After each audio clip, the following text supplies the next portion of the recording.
नमस्कार मित्रांनो मी विशाल सोनवणे। तर लाडकी बहीण योजनेमध्ये ज्या महिलांनी फॉर्म भरलेले आहेत आणि त्यांचे फॉर्म सध्याच्या स्थितीला इन पेंडिंग दाखवत आहेत, इन रिव्ह्यू दाखवत आहेत आणि OTP व्हेरिफिकेशन दाखवत आहेत, तर अशा महिलांनी नारी शक्ती दूत ॲपवरून हे फॉर्म भरलेले आहेत। त्याच्यामुळे भरपूर महिलांचे फॉर्म अपात्र ठरलेले आहेत, कारण सध्याच्या स्थितीला नवीन वेबसाईट पोर्टल सुरू केलेलं आहे। ज्या महिलांनी वेबसाईट पोर्टलवरून फॉर्म भरलेले आहेत तर त्यांचे फॉर्म 1 ते 2 दिवसामध्ये पात्र ठरलेले आहेत, कारण नवीन वेबसाईट पोर्टल सुरू केल्यानंतर त्याच्यावरती जास्त फॉर्म आले नव्हते। त्याच्यामुळे लगेचच्या लगेच त्यांचे फॉर्म चेक करून पात्र की अपात्र लगेच पात्र करण्यात आलेले आहेत। परंतु ज्या महिलांनी फॉर्म नारी शक्ती दूत ॲपवरून भरलेले आहेत त्यांच्यासाठी सर्वात मोठे अपडेट आहे, त्याच्यामुळे व्हिडिओ शेवटपर्यंत नक्की बघा। तर बघू शकता लाडकी बहीण योजना। तर लाडकी बहीण योजनेमध्ये राज्यातील भरपूर महिलांचे फॉर्म सध्याच्या स्थितीला अपात्र ठरलेले आहेत। तर त्यातील काही महिला या संजय गांधी निराधार योजनेच्या होत्या, तर काही महिलांचे फॉर्म चुकीचे भरलेले होते। अशा एकूण टोटल 1,10,000 पेक्षा जास्त फॉर्म अपात्र ठरलेले आहेत, कारण नारी शक्ती दूत ॲपवरती भरपूर फॉर्म आलेले होते। त्याच्यामुळे लगेचच्या लगेच चेक करणे शक्य होत नव्हते। त्याच्यामुळे भरपूर महिलांचे फॉर्म ही अजूनही इन पेंडिंग दाखवत आहेत, इन रिव्ह्यू दाखवत आहेत आणि OTP व्हेरिफिकेशन दाखवत आहेत। आता या अपात्र ठरलेल्या महिला कोण होत्या, तर ज्यामध्ये संजय गांधी निराधार योजनेच्या महिला होत्या आणि काही महिलांचे फॉर्म चुकीचे भरलेले होते, त्याच्यामुळे ते सुद्धा अपात्र ठरलेले आहेत। आता पुढेच बघू शकता, तर काही महिलांचे फॉर्म अजूनही इन पेंडिंग आहेत, SMS व्हेरिफिकेशन आहे, इन रिव्ह्यू आहेत। त्याच्यामुळे भरपूर महिला अपात्र ठरू शकतात, कारण ज्या महिलांचे फॉर्म इन पेंडिंग दाखवत आहेत, OTP व्हेरिफिकेशन दाखवत आहेत, तर त्या महिला भविष्यामध्ये येणाऱ्या अपडेटनुसार अपात्र ठरू शकतात आणि त्यांच्यामधील काही निवडक महिलाच लाडकी बहीण योजनेसाठी पात्र ठरू शकतात। परंतु तटकरे मॅडमनी सांगितल्याप्रमाणे सर्व महिला पात्र ठरणार आहेत, परंतु कशा पद्धतीने पात्र ठरणार आहेत ते सुद्धा त्यांनी सांगितलेलं आहे। आता पुढेच बघू शकता, ज्या महिलांना इन रिव्ह्यू दाखवत आहे तर त्या महिलांनी नारी शक्ती दूत ॲपमध्ये काय करायचं आहे ते सुद्धा सांगितलेलं आहे। तर ज्या महिलांना नारी शक्ती दूत ॲपमध्ये इन रिव्ह्यू दाखवत आहे किंवा दुसऱ्या महिलांनी वेबसाईट पोर्टलवरून भरलेला असेल, त्यांना जरी इन रिव्ह्यू दाखवत असेल तर त्यांच्यासाठी सुद्धा ही अपडेट आहे। तर त्यांनी काय करायचं आहे, त्यांनी सध्याच्या स्थितीला लगेचच्या लगे इन रिव्ह्यू दाखवतंय म्हणून दुसरा फॉर्म भरायची काही गरज नाही, कारण तुम्ही जर दुसरा फॉर्म भरला तर लाडकी बहीण योजनेमध्ये तुम्ही भविष्यामध्ये तर अपात्र ठरणार आहात, परंतु लगेचच्या लगे तुम्हाला स्टेटस सुद्धा दाखवणार आहे अपात्र ठरल्याचा, कारण सरकार 2-2 फॉर्म ॲक्सेप्ट करत नाही, एकच फॉर्म एका महिलेचा ॲक्सेप्ट करत आहे।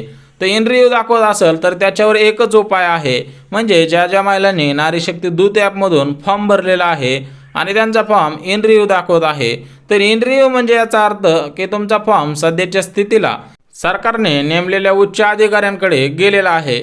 म्हणजेच एक गोष्ट लक्षात घ्या, जे अधिकारी याच्यासाठी नेमलेले आहेत तर त्यांच्याकडे हा फॉर्म गेलेला आहे, तर ते फॉर्म तुमचा चेक करणार आहे। जर त्याच्यामध्ये काही त्यांना त्रुटी आढळल्या, तुम्ही या योजनेमध्ये बसत नाही तरी पण तुम्ही फॉर्म भरलेला आहे, अशा वेळेस तुमचा फॉर्म हा बाद केला जाणार आहे आणि तुम्ही लाडकी बहीण योजनेसाठी अपात्र ठरणार आहात।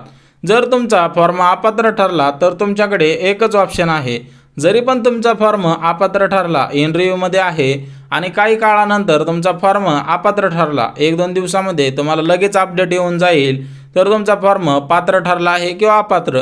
जरी तुमचा फॉर्म अपात्र ठरला तरी तुमच्याकडे अजून एक ऑप्शन आहे, तर तिथं बघायचं आहे काय काय आपलं चुकलेलं आहे, कोणत्या जागी कोणती कागदपत्रे अपलोड करायची होती, या सगळ्या गोष्टी लक्षात घेऊन परत तोच फॉर्म आपल्याला रिटर्न एकदा सबमिट करायचा आहे, कारण शासनाने अजून एक चान्स दिलेला आहे, जेणेकरून काही चुकीची कागदपत्रे ही दुरुस्ती करून तुम्ही नीट पद्धतीने अपलोड करू शकाल।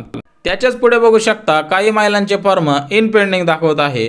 आता इन पेंडिंग दाखवतोय कोणाला, तर काही महिलांचे फॉर्म चुकीच्या पद्धतीने भरले गेलेले आहेत। आता चुकीच्या पद्धतीने म्हणजे ज्या महिलांनी फॉर्म भरताना त्यांच्या आधार कार्डावरती जन्मतारीख आणि शाळा सोडल्याच्या दाखल्यावरती जन्मतारीख वेगळी होती, तर ते दोन्ही कागदपत्र अपलोड केलेले आहेत। तर हे सरकारने लक्षात घेऊन जे अधिकारी नेमलेले आहेत त्यांनी तुमचा फॉर्म चेक केल्यानंतर त्यांना या त्रुटी आढळलेल्या आहेत, त्याच्यामुळे तुमचा फॉर्म इन पेंडिंग दाखवत आहे। तर आता इन पेंडिंग दाखवतोय म्हणून तुम्ही अपात्र ठरणार का, तर तसं काही नाही, तुम्ही अजून सुद्धा पात्र ठरू शकतात। त्याच्यासाठी सरकारने अजून एक नवीन ऑप्शन दिलेला आहे नारी शक्ती दूत ॲपमध्ये, तर एक ऑप्शन म्हणजे तुम्हाला तिथं आता एडिट करता येणार आहे।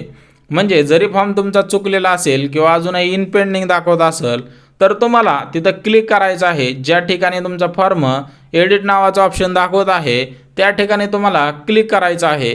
तर एडिट नावाच्या ऑप्शनवरती दाबल्यानंतर तुम्हाला तुमचा फॉर्म दिसणार आहे आणि तोच फॉर्म तुम्हाला परत एकदा काय कारणामुळे रिजेक्ट केलेला असेल किंवा इन पेंडिंग ठेवलेला असेल तर तुम्हाला तिथं पूर्णपणे डिटेल येणार आहे, तुमचं काय काय चुकलं आहे, काय प्रॉब्लेम आहे। तर इन पेंडिंग आहे म्हणून घाबरायची काय गरज नाही। तर सरकारने आता एक ऑप्शन दिलेला आहे।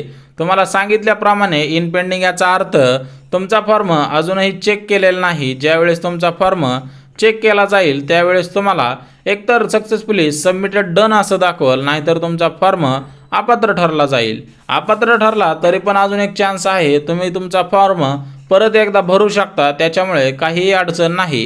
कारण पूर्णपणे तुमचं जर स्टेटस हे पूर्णपणे रिजेक्टेड दाखवत असेल तर तुम्ही या योजनेसाठी अपात्र ठरला आहात। कारण ज्या महिलांचे फॉर्म रिजेक्टेड झालेले आहेत त्यांना अजूनही काही ऑप्शन नाही, त्याच्यामुळे त्या महिला 15 ऑगस्ट नंतर अपात्रसुद्धा ठरू शकतात। आता वळूया सर्वात महत्त्वाच्या मुद्द्याकडे, SMS व्हेरिफिकेशन। तर भरपूर महिलांना SMS व्हेरिफिकेशन म्हणजे माहीत नाही, त्याच्यामुळे हा व्हिडिओ आपण डिटेलमध्ये बनवलेला आहे।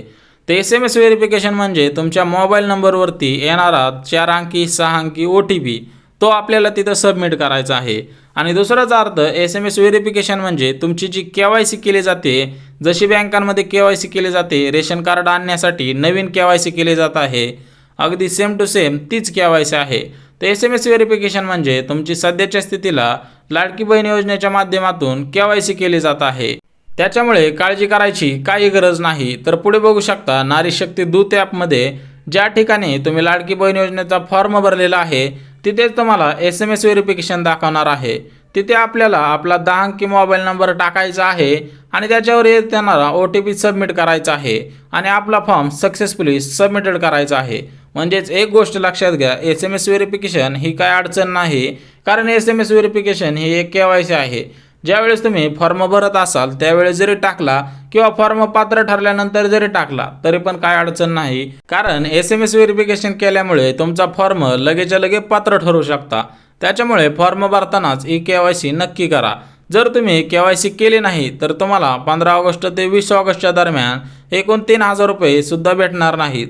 त्याच्यामुळे KYC नक्की करा, जेणेकरून लाडकी बहीण योजनेसाठी तुम्हाला कोणत्याही अडचण येणार नाही। जरी तुम्ही मराठीतून फॉर्म भरलेला असेल किंवा इंग्लिशमधून भरलेला असेल तरी पण तुम्हाला या योजनेमध्ये काही अडचण येणार नाही। लाडकी बहीण योजनेसाठी पात्र जर ठरायचं असेल तर सगळ्या गोष्टी सविस्तर अचूक पद्धतीने आणि सगळ्या गोष्टी डिटेलमध्ये भरायच्या आहेत। राज्यातील 1,10,000 पेक्षा जास्त फॉर्म लाडकी बहीण योजनेसाठी अपात्र ठरलेले आहेत। म्हणजेच एक गोष्ट लक्षात घ्या, भरपूर महिलांना संजय गांधी निराधार योजना भेटत होत्या, सरकारच्या अजून काही योजना भेटत होत्या, तरी पण त्यांनी हा फॉर्म भरलेला आहे। त्याच्यामुळे भरपूर महिलांचे फॉर्म हे रिजेक्टेड झालेले आहेत। त्याच्यामध्ये संजय गांधी निराधार योजनेचे 1,10,000 पेक्षा जास्त फॉर्म आलेले होते।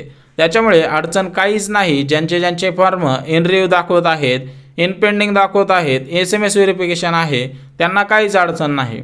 तर पुढे बघू शकता ज्या महिलांनी फॉर्म मराठीतून भरलेले आहेत त्या महिलांना काळजी करायची गरज नाही। तुम्हाला सांगितल्याप्रमाणे जसेच तटकरी मॅडमने सुद्धा सांगितलेलं आहे, जरी तुम्ही फॉर्म मराठीतून भरलेला असेल तरी पण तुम्ही लाडकी बहीण योजनेसाठी पात्र ठरू शकता। परंतु जे नवीन फॉर्म येणार आहेत सध्याच्या स्थितीला, कारण नवीन अपडेटनुसार आता नवीन वेबसाईट सुरू केलेली आहे, ते वेबसाईट पोर्टलवरती ज्या महिला फॉर्म भरतील त्या महिलांनी इंग्लिशमधून फॉर्म भरा। कारण ज्यावेळेस तुमचा फॉर्म अधिकाऱ्याकडे जाईल त्याला सविस्तर माहिती लगेच्या लगेच चेक करता येईल आणि तुमचा फॉर्म पात्र ठरव